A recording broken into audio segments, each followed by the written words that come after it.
Olá, meus irmãos, saudação de paz. Eu tenho conversado com alguns pastores, com alguns homens de Deus, e através dessa conversa, nasceu meu coração a trazer uma introdução aqui do assunto que eu estarei falando, embora nós temos pouco tempo aqui, mas eu prometo, se eu não conseguir expressar da forma que eu gostaria aqui nesse vídeo, eu volto uma outra hora para estar dando continuidade. Estávamos conversando sobre a igreja do tempo antigo, na questão de administração. Primeiramente, as igrejas do tempo antigo, elas tinham um regimento interno, tinha o seu estatuto, a qual era através desse documento que o ministério é redigido. Hoje, pouquíssimas igrejas neopentecostal têm um regimento interno. Pouquíssimas. Acho que dá para você contar nos dedos as que possuem regimento interno. A maioria não tem. A maioria abre e ali o dirigente que está na frente vai fazendo de acordo com aquilo que ele acredita ser o correto. Então, antigamente, quando era-se do mesmo ministério e iria para uma outra cidade, um exemplo, Assembleia de Deus, ia para uma Assembleia de Deus do outro estado, o pastor dava uma carta de recomendação, uma carta de mudança. E nessa carta de mudança estava tudo ali a respeito do obreiro, da sua família, e quando ele chegasse naquela cidade, ele iria ser bem recebido, porque aquela carta estava sendo assinada pelo seu pastor aqui. Quando ele ia passear em uma cidade, ele levava uma carta de recomendação. E essa carta de recomendação, ela tinha que ser carimbada em cada igreja que ele fosse, que era também do mesmo ministério. Então, se era a Assembleia de Deus do Belém, ele ia no Belém. Se fosse da Missão, ia na Missão. Se fosse do Madureira, Madureira, e assim por diante. Não é como agora, que se perdeu o controle, cada semana alguém está na igreja que ele quer. Antigamente não era assim. Então, aquela carta mostrava que a pessoa estava em comunhão. Então, se ele fosse naquela assembleia com aquela carta de recomendação, automaticamente o pastor daquela igreja carimbava e assinava a data que ele tinha naquele culto. Até mesmo para quando ele voltasse para a cidade dele, ele tinha que mostrar novamente essa carta para o pastor ver que ele foi passear na outra cidade, mas ele não deixou de congregar. Que ele não foi lá para curtir uma praia, que ele não foi lá para passear somente. Embora que hoje está muito mais tranquilo para você fazer isso do que antigamente, né? Antigamente até para ir para a praia era proibido, algumas denominações. Então, enfim, havia carta de mudança e carta de recomendação. Se você estivesse aqui nessa cidade onde eu moro e você fosse para outro ministério, o pastor também te dava uma carta de recomendação. Só que era difícil um presbiteriano ir para Batista, um batista ir para Assembleia, um da Assembleia para o Brasil para Cristo, enfim.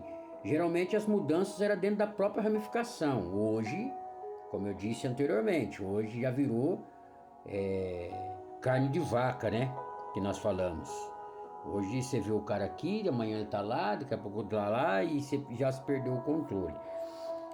A gente percebe também que os obreiros, que eram chamados de itinerante, evangelistas que pregavam em denominações, também tinham uma carta de recomendação. Aonde ele andava com esta carta, tinha lá o tempo da validade que o pastor dava. Então toda a carta tinha seu tempo de validade, sua data de validade, né? Não era uma carta vitalícia, era uma data geralmente 60, 90 dias, e depois você tinha que voltar de novo na secretaria da igreja para renovar essa carta. Os pregadores tinham essa carta que ele apresentava quando ele chegava, carteirinha de membro, com data também específica, para poder mostrar que aquela carteirinha não estava vencida. Geralmente era 1 ano, tinha ministério que fazia até 2 anos. Enfim, era totalmente diferente dos nossos dias. Obreiros que porventura estivessem namorando, ou jovens que estivessem namorando, Tinha um tempo estipulado dentro do estatuto, dentro da norma, dentro do regimento, o quanto tempo que eles tinham para casar. Geralmente era 6 meses a 1 ano. Passou disso, meu amigo, era disciplina. Hoje você vê obreiros aí que estão namorando há 2, 3, 4, 5, 6, até 10 anos namorando. É lógico que eu não sou o colchão dessas pessoas e muito menos a parede, mas eu não acredito em Papai Noel. A não ser que o cara esteja castrado ou seja eunuco. Porque dificilmente um homem que já conhece mulher que já conhece homem, estarem juntos e não sentirem prazer sexual. É difícil. Então a gente vê hoje, nos nossos dias, um monte pregando nas igrejas. Alguém diz, pastor, mas o errado está sendo o cara que está fazendo isso. O errado está sendo fulano que está fazendo isso. Fulano, não. O errado, quem está sendo é o pastor dessas pessoas, que até agora não chamaram ele para dizer, ó, você precisa colocar a tua vida em ordem. Se você não colocar a tua vida em ordem em tanto tempo, você não vai pregar, vou te disciplinar e você também não vai sair por aí pregando. Só que aí tem outro detalhe, que a maioria daqueles que estão fazendo isso também estão sem igreja. Eles já não estão indo para ministério nenhum, já justamente para não dar satisfação das suas vidas errôneas, para continuar pegando no microfone, porque hoje o ministério é pegar no microfone, é falar, é pregar, é cantar, é fazer, é acontecer. Hoje está totalmente diferente, nós podemos mudar isso. Como? Começando novamente a voltar a cobrar carta de recomendação, a carta de mudança. Começamos a voltar nas nossas secretarias com carteirinhas de membro. E quando alguém chegar para visitar fora de época a sua igreja, qual a igreja que você é, irmão? Ah, sou da igreja Assembleia de Deus. Ah, você tem uma carteirinha para você mostrar? Que era pedido. Pergunte se ele tem a carteirinha de membro. Pergunte se ele tem a carta de recomendação. Pergunte se ele tem a carta de mudança. Muitos casos a pessoa não tinha carta de mudança, não tinha carta de recomendação, porque ele saiu de vontade própria, porque o pastor não quis dar carta, só que ele era recebido por aclamação. Esse receber por aclamação, ou seja, ele ficava ali um tempo em observação. Varia-se de pessoas para pessoas, tem gente que ficava um ano ali para depois serem recebidos. Detalhe, algumas igrejas nem deixavam participar da Santa Ceia durante esse período. Só depois que fossem apresentados como membro. Hoje tem obreiros que ele não aparece uma única vez no mês no culto. Chega no culto de Santa Ceia, coloca a melhor gravata, coloca o melhor paletó e chega na igreja. Oh, glória, oh, aleluia, como se estivesse em comunhão. O mês inteiro só fez papagaiada. Só falou palavrão, só ficou em rodas escarnecedores, só satisfez a carne. Só falou que fez isso não foi um culto. Chega no culto de Santa Ceia, é o mais espiritual. Quantos que estão fazendo isso dentro da igreja? E nós podemos mudar isso. Se você, pastor, começar a ter um pouco de ética no teu ministério, você vai começar a analisar as pessoas que você está levando para pregar, as pessoas que está levando para cantar, as pessoas que você está recebendo.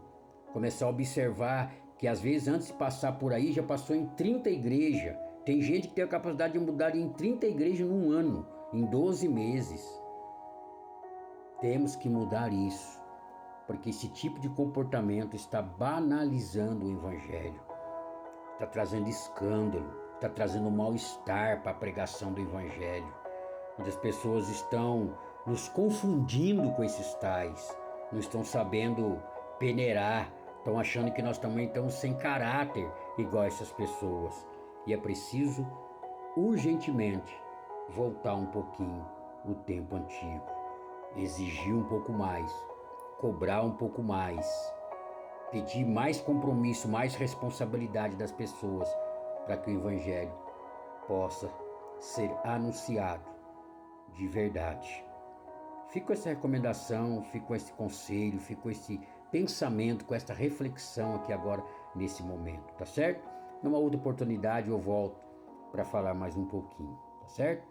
Eu não sei na tua cidade, mas aqui na minha tá difícil, e muito difícil. Deus lhe abençoe.